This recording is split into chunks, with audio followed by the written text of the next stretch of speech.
Hey YouTube. What's up, dogs? I was talking to my friend Jumble Junkie Music today about hip-hop and stuff, because he's not the biggest hip-hop fan, but I forget how the conversation started, but we started talking, like he started listening to Insane Clown Posse during the conversation and stuff, and then we just started talking about, he brought up this guy I admire, Saul Williams. Saul Williams had a new album that just came out, I think a few years ago, called The Rise and Fall of Niggy Tardust, that was produced by Trent Reznor. And then I showed him some LP, but I just want to do a quick LP review, because this album, I'll Sleep in Your Dead, was released in 2007 at Definitive Jux Records, and it has a very kind of 9 Inch Nails, like Trent Reznor produced feel, even though LP makes all these beats himself too, and the beats are really, really cool. They're very dark, very post-apocalyptic, kind of borderline industrial, they're very like evolved. It's a very evolved hip-hop record, you know. It's very revolutionary, very aggressive, very dark and diverse, very adventurous. It's like avant-garde hip-hop. It's like, it's very like, I said it was dense. It's hard to get through on the first listen. Like, it can be kind of you know, intimidating to listen to this for the first time, because it's so monolithic and big. Like, you've never really heard anything like this, and your brain will just be reeling like, oh, this is like, there's too much happening on here. It's too dark, the lyrics are way too political, and like, there's too much songs about society and commercialism and consumerism, the reference to Autobots and prison ships and prison guards and, like, you know, kids from the future and slums and humanity being enslaved to corporations and government. You're just like, your head's gonna spin. But once you get into it, like, this is totally an album you have to listen to several times, because it's very dense, very layered. There's all kinds of secrets and nooks and crannies on here.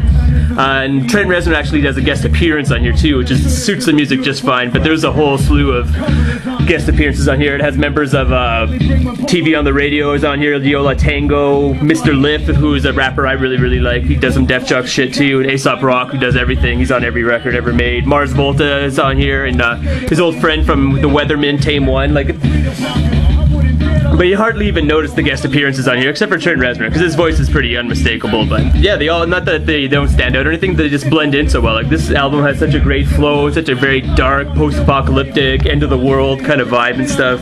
Very dark, very cool. It's only his second full length, but El Producto has been he's been around since the 90s. He's produced so many records and so many remixes. Like, he's been doing shit. Like, he's not a guy to rest on his laurels very much. Can flip through some pictures. There's a picture of the guy right there. His real name is Jamie Malin. He's from Brooklyn, New York. Like I said, he's a very prolific producer. He's been doing what he does for a very long time. He's a lot of success. He's very, very renowned in the underground hip-hop scene. Any other pictures in here? Is that a picture? Oh, there's him hooked up to a polygraph test there. He's having a good time. But yeah, like it's a fun Bleak kind of record too. Like, once you get past the initial shock of hearing like a hip hop record that's not contrived and about, you know, shoes and bitches and guns and stuff, like, this does deal with issues of violence and guns and sex and stuff too, but in a very intelligent, a very eloquent way, you know. And also like a very kind of, you know, bleak and, you know, mysterious way too, you know what I mean? Very dystopian. I think this sets place in the future. I'm not sure what the precedent of this album is supposed to be, but there's lots of references to like living in the future and how the earth is just a charred mass now and stuff like that. And people have to live underground, you can't breathe air. References to religion and religious people, you know, ruining the world. Very powerful record, very chaotic too. It's very, you know, dangerous and paranoid. It's very, very cool.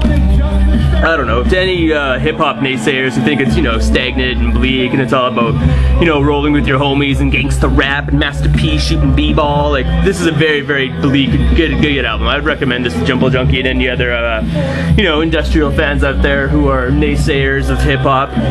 Totally check this out. It's one of my favorite hip-hop records ever. It's very jarring, very, you know, totally not easy listening at all by any means. And the rapping on here is not like your typical rap either. Like, he does a lot of like free verse kind of shit too, and it's like he doesn't waste a word. There's not a wasted note on here. There's only a couple of doozy tracks on here with kind of silly beats, but it's a very long record. It's very cool. Lots of references to living on prison ships, like this song. Very cool. I don't know. I just check it out. Tell me what you think. LP, I'll Sleep in Your Dead, 2007, Definitive Jux. Awesome hip-hop for the end of the world. Oh yeah, he describes it too. There's a lyric here I wanted to point out. He said, "This is the sound of what you don't know killing you," and I thought that was a great line, because it totally is. I like that, the sound of what you don't know killing you. Anyway, peace out.